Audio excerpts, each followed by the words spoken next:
Shalom. Welcome to what amounts to the 22nd taping of this show. This is the section we're talking about today is called Pekudei. Pekudei means to reckon, or actually this is plural, so this is the reckonings, or what we would call the accountings of what's going on. So in our story, we're going to have lots of things happening. First thing I need to mention to you is today is Happy Rosh Chodesh, because this is also the beginning of a new month. The second month of Adar is what's going to happen. So this is what we just came through, what would be called leap month. And now we're into the real Adar, because Adar will back up to Nisan. And so we'll be going from Purim into the idea of Pesach. So in our story today, well, let's go back for a second. We've been studying the book of Shemot. We started in Shemot. Shemot is about names, Shem, plural is Shemot. So we've been talking about the names in the very beginning of this. Now we're at the end, and we're no longer talking about names, but instead of talking about names, we're talking about the accounting of what's going on. Because the last 5 weeks, we've been spending our time looking at the tabernacle. And we've been looking at it from two perspectives, from Moses hearing it from God and from Moses telling it to the people. And so we're in the part where he's talking to the people about what's going on. So in this particular month, we're going to be talking about Adar and the idea of joy. But we're also going to frame it in an understanding of the Jewish calendar a little bit more. First off, I wanted to tell you that when you look at the Jewish calendar, one thing you're going to notice is the fact that there are a great number of days that have been set aside as celebrations, times in which they're remembering things. And so you go very few weeks between events. In fact, with this idea of this first Adar moving in, we've gone and extended out the idea of a year. Now in Hebrew understanding, they're using a lunar calendar. They do not use solar. In a solar calendar, we know we just add an extra day every 4 years, and it's pretty easy to keep track of. In the case of a lunar calendar, you find out that it's a very staggered situation. And so they will spend in that 19 years, they will have a 3-year, a 3-year, a 3-year, then a 2-year and a 2-year, and they will end up at the end being 19 years. But it's, again, it's a mathematical system that the sages had put together a long, long time ago. And so in our story then, as we're looking at this, we're looking into a month that has been added to the calendar.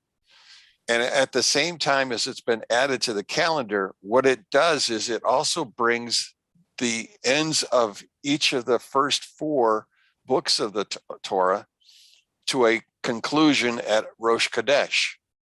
So today, this is the beginning of Rosh Chodesh. It's also the ending of Shemot. Next week, we go into Vayikra, into a new entire parsha. So we're looking at lots of holidays. We talk about the counting of the Omer, which is a 50-day experience in which they spend time understanding and learning. We talk about the fact that there's Shabbat. Then we talk about Tu B'Shav, the idea of the holiday of trees. Lots of different times of celebration, lots of things to look forward to. Each month has its own special understanding. We talk about Nisan, we talk about liberation. We talk about Sivan. When the Torah is given, we're talking about the month of wisdom. When we do the trees, we're talking about the idea of growth.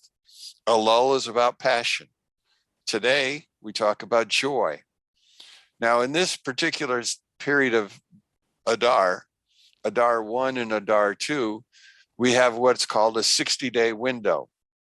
Now, technically, we had to borrow 1 day from the previous month in order to make 60, because the calendar is 29 and 30. So we needed to add one. So the last day of Shevat became the first day of Adar. And so we now have 60 days.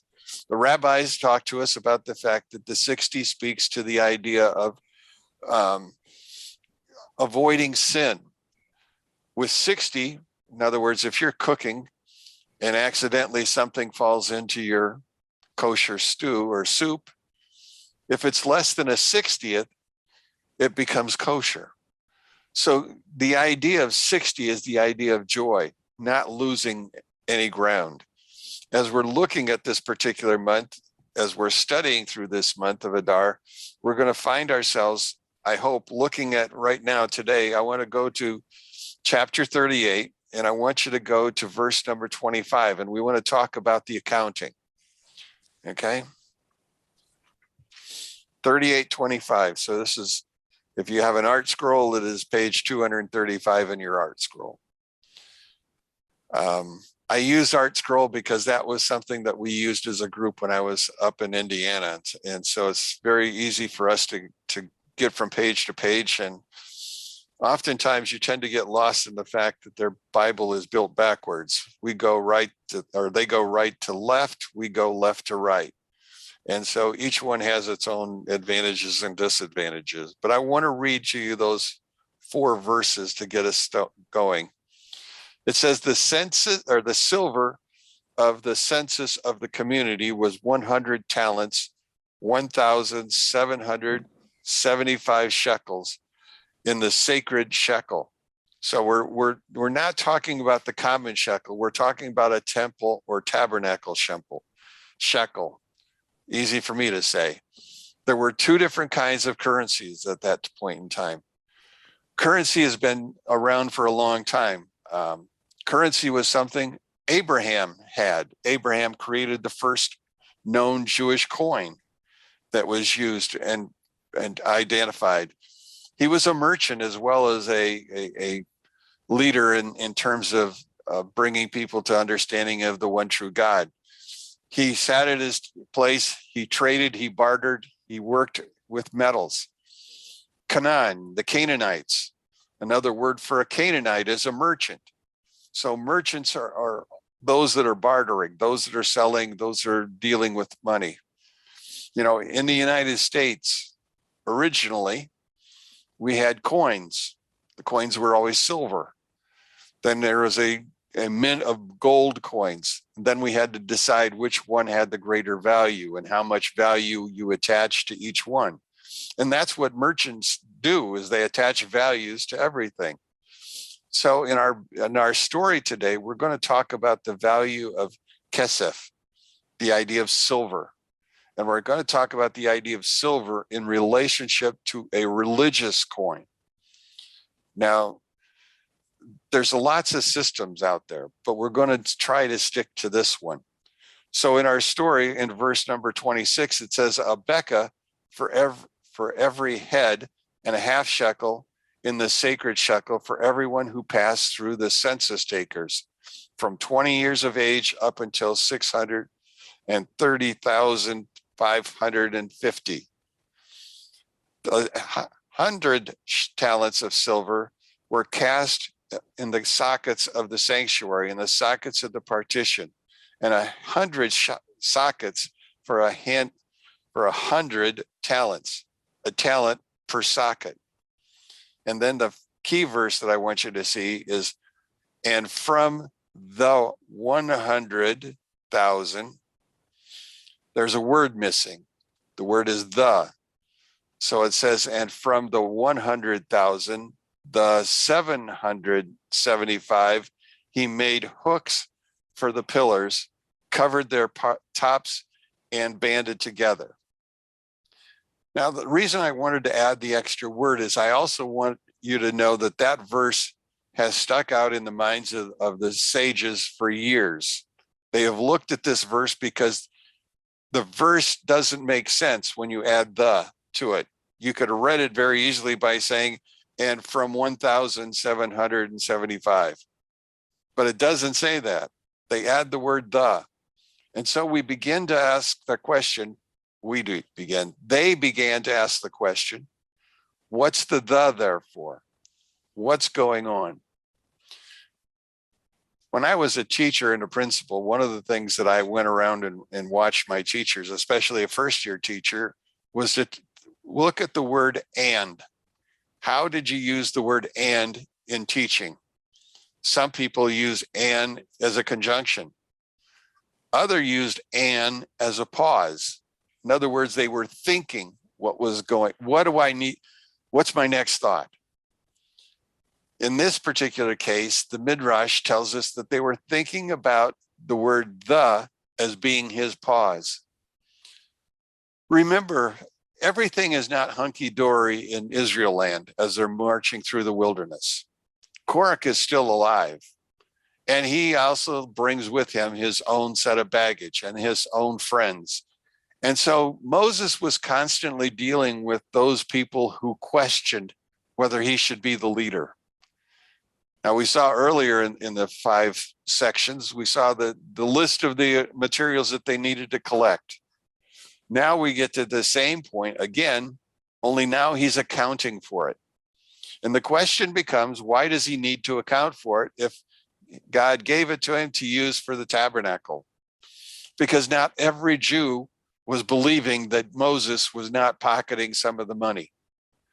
And so they go through the question of, what is he saying and what is he thinking?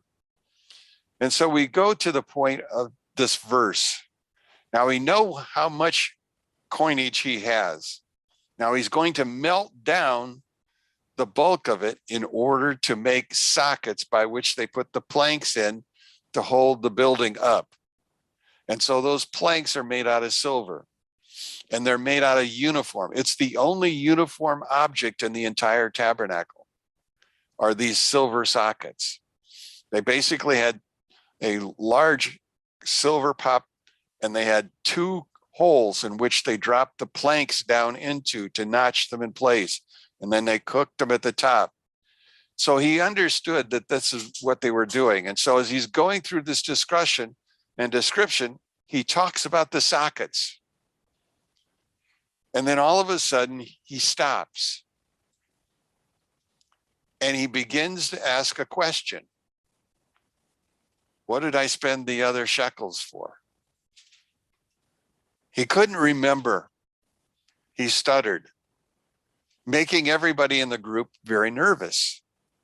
And so the question then became, do you know, did you steal it? What did you do with it? And then all of a sudden he said, oy vey.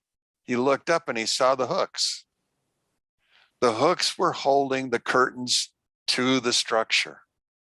And he began to understand where he had lost track of it. And so that those hooks, those vavavim, they're vavs. That's what a hook is a vav. These vavavims then held the curtains together around it and the draperies around the courtyard. That's what the hooks were there for. And so now he explains to them, I had this much left over. And what did he have left over? 1,775 hooks that he made with the rest, trying to help them understand exactly what he was creating. Now, each half shekel amounts to about 8 grams of weight. So he was talking about the amount of material that was necessary for building this object. I want to go back to the very beginning of the Bible for a second. I want to go back to what the Kabbalah talks about. In the beginning, when God created these heavens and the earth, that was the simple part. But he created it in such a way that it came in 2 sections. The first section is the section we're now living in, and that's called the world of chaos, the world of tohu vabohu.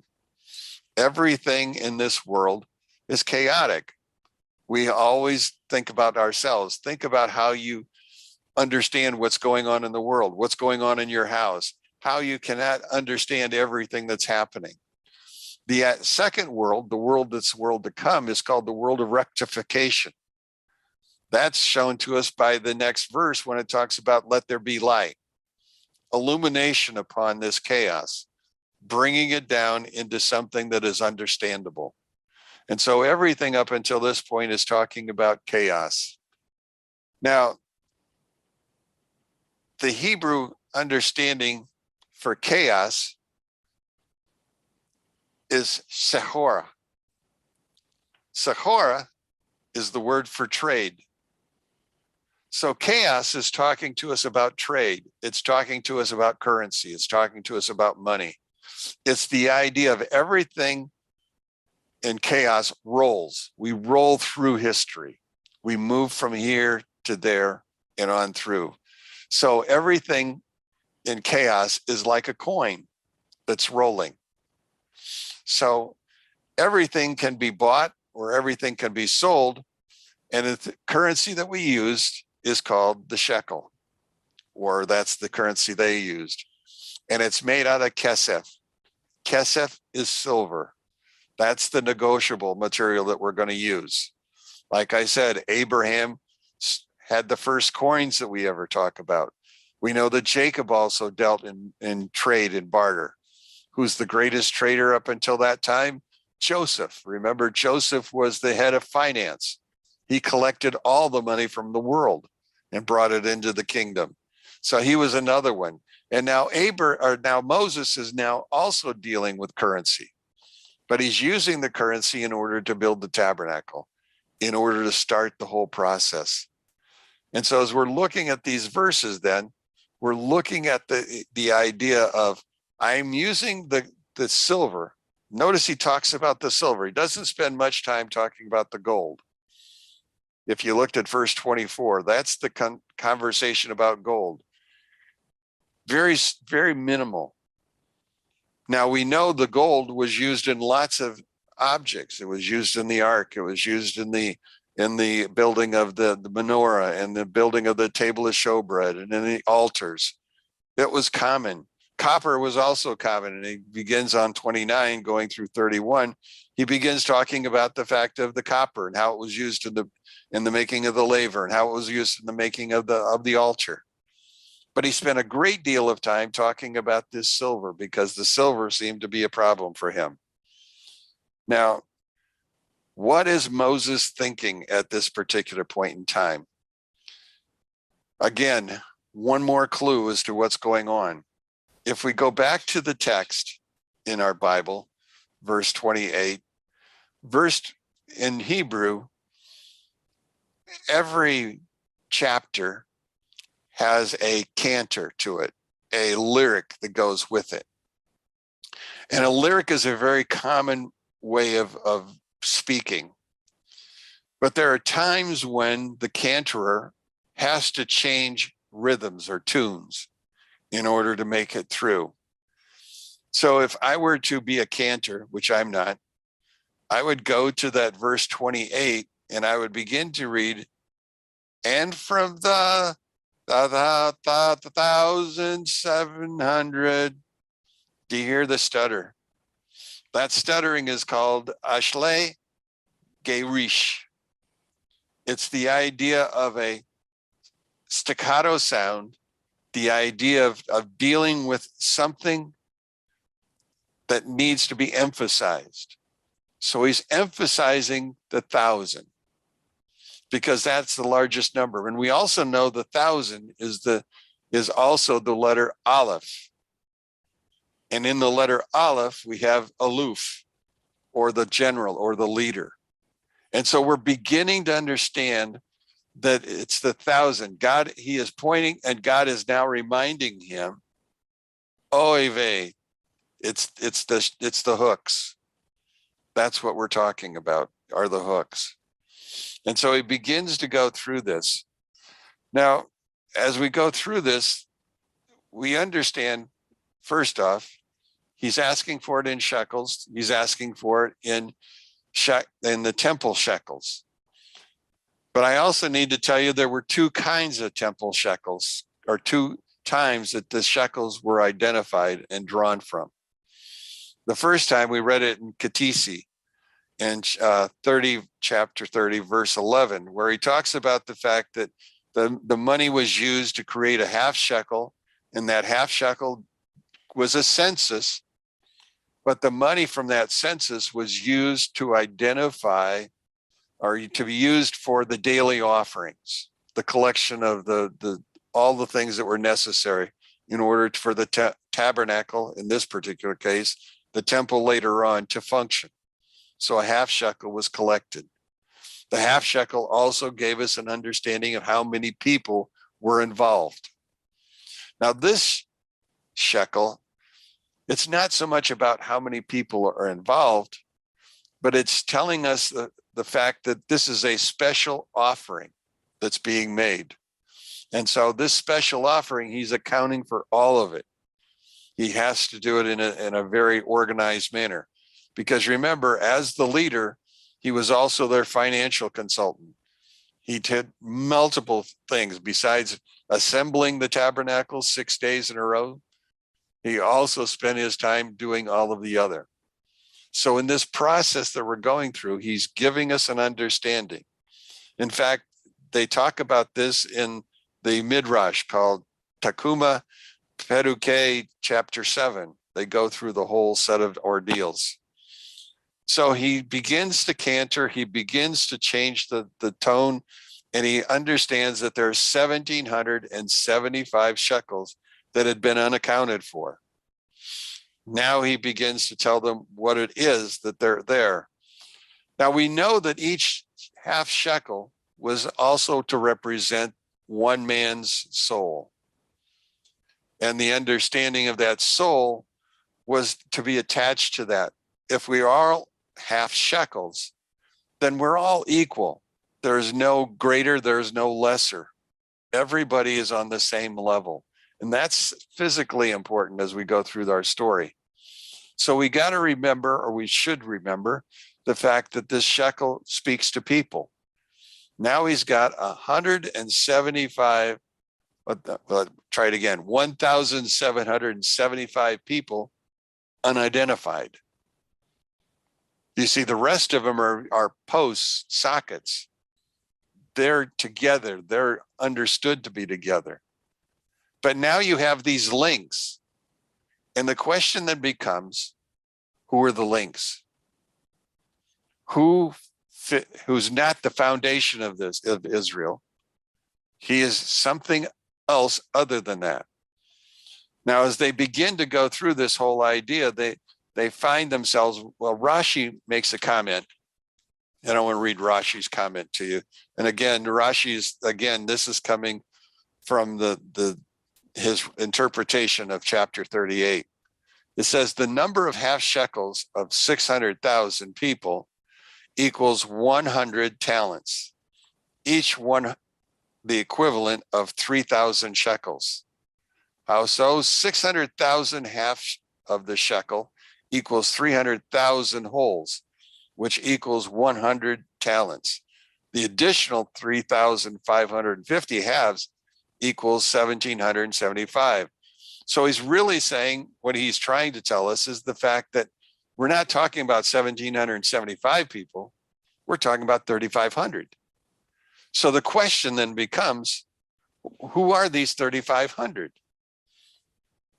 That's where we find ourselves looking at something that appears to be lost. Lost in the idea they are not tightly attached to Israel, but they are bonded to Israel. They hold the curtains together. They find themselves in a position whereby they are important because they conceal God, just like we're going to see God being concealed in our understanding of what's going to happen this month when we go through Purim. God is now looking for a place where he can dwell with men. I wanted to give you an understanding of another thing that happens. The word Adar, going back in time, the word Adar itself is 3 letters, Aleph, Dalet, and Resh. If I take Aleph out, because I know Aleph speaks to God, I have the letters Dalet and I have the letters Resh. Those are the letters that compose the root of the word for apartment. What is it that they're building here? An apartment for God. A darah. So for 5 weeks, we've been looking at building an apartment for God, because right now God is hidden. In the story of Purim, we find this opposite happening. We don't find God at all. The question then becomes, where is God in all of that that's going on? What has happened to God? Well, the God is there, just as he's going to be there through the entire month of Adar, just as he's going to be there in the building of this tabernacle. We know in Leviticus, the first chapter, he will enter into that tabernacle. His physical presence will be there. We know that Balaam, when in book of Numbers in 23, 24, 25, he understands that I can see him. He's there. We know he's there because the tent will literally breathe, having animation, letting us understand. Now, we can't see the breath in the lungs, but we can see the chest expand and contract. That's what's going to happen in our story. So I want you to remember that this is going to whisper about leadership, because he's accounting for everything that's going on, but it's also going to reflect in the fact that these hooks, these people that are attached and hold the temple together, hold the tabernacle together, they're outside. Again, I can't get one story without going to Purim in the other story. In the story of Purim, remember, it's Haman, and Haman himself buys time from the king. He's going to give him 10,000 silver talents. Again, silver is the coinage of the day. He's going to give him 10,000 silver talents for the purposes of having the opportunity to wipe out all the Jewish people across the world. He picks a day in which he is going to do this. And the day he establishes by throwing lots, by throwing these lots, he understands that he's going to be in the month of Adar. And he says, good, Moses died in the month of Adar. This is good for me. And then he throws the lots again, and he knows that he's going to do it on the 13th of Adar. The story of Pekudei happens on the 1st of Adar, just like it's doing now. In other words, that's before Haman can give his money, Israel has already given their money. Their money exceeded the money that Haman was going to give. Ahasuerus is not named here when Haman gives it. Haman gives it to the king. Who is the king? According to the sages, the king here is God. He pays God 10,000 shekels to destroy them. But at the same point in time, Israel is given far more money earlier for the right to survive. So we're going through a process of what's happening. Rashi notes again that the word Israel comes from the word Yesh, Shemish, Ribo, Otriot, La Torah. It's an acronym. There are 600,000 letters in Torah. And so this concept of 600,000, this concept of what's going on here, speaks about the people. This is about Israel. But yet at the same time, there are these hooks that are hanging there that are not a part of the silver that's on the foundation of this. These are people that have gathered after the foundation has been set.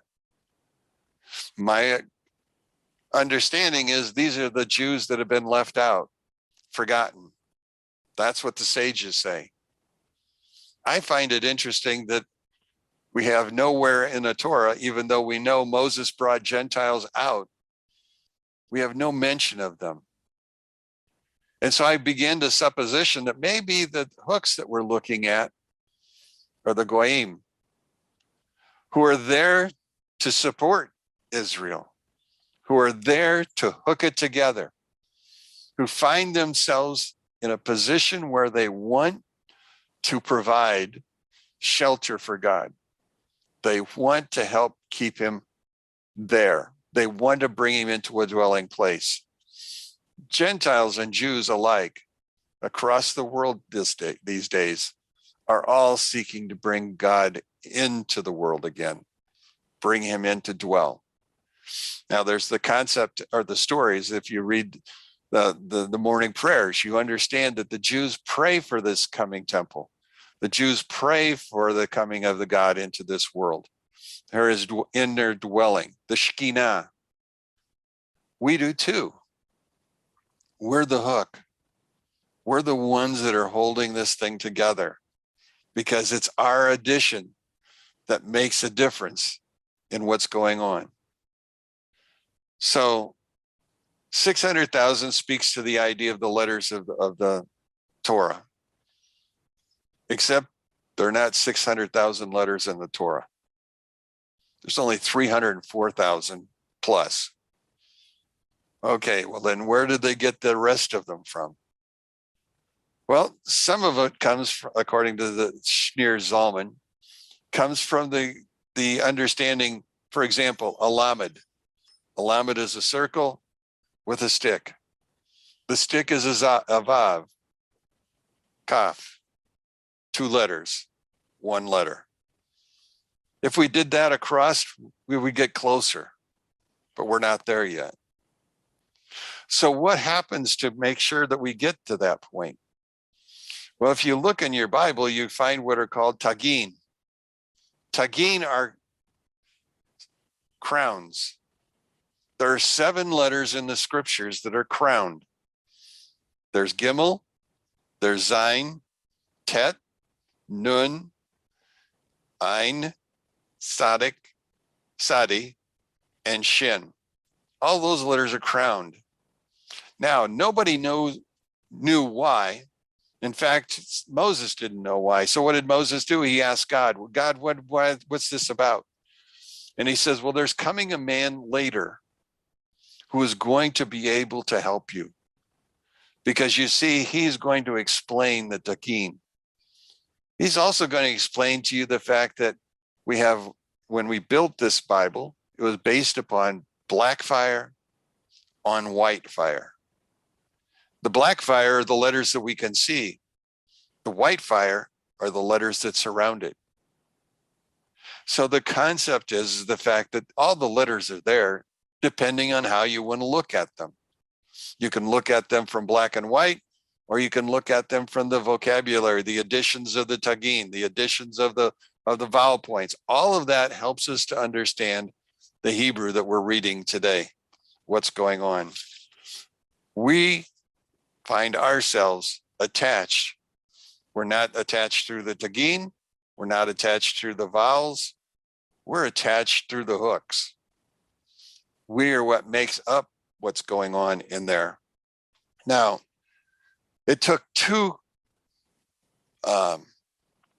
posts going through the planks in order to hold them in the sockets.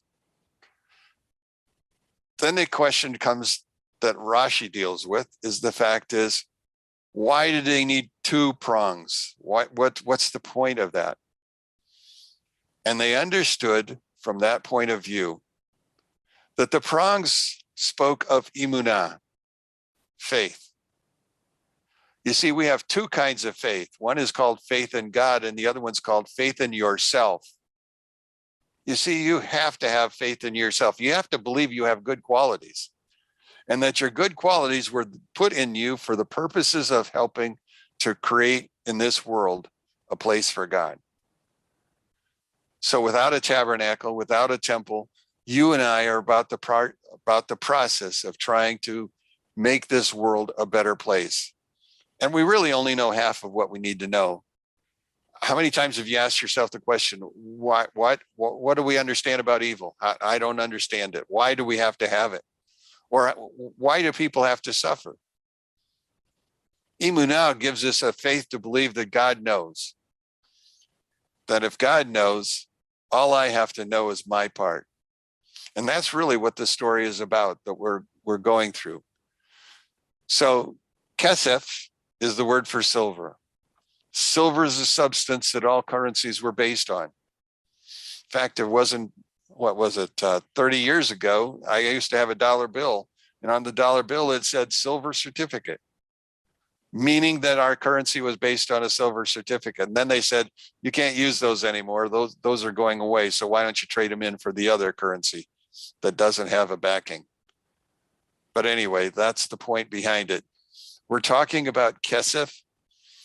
Kesef is talking about the fact of dealing with the world that we live in, where we're at.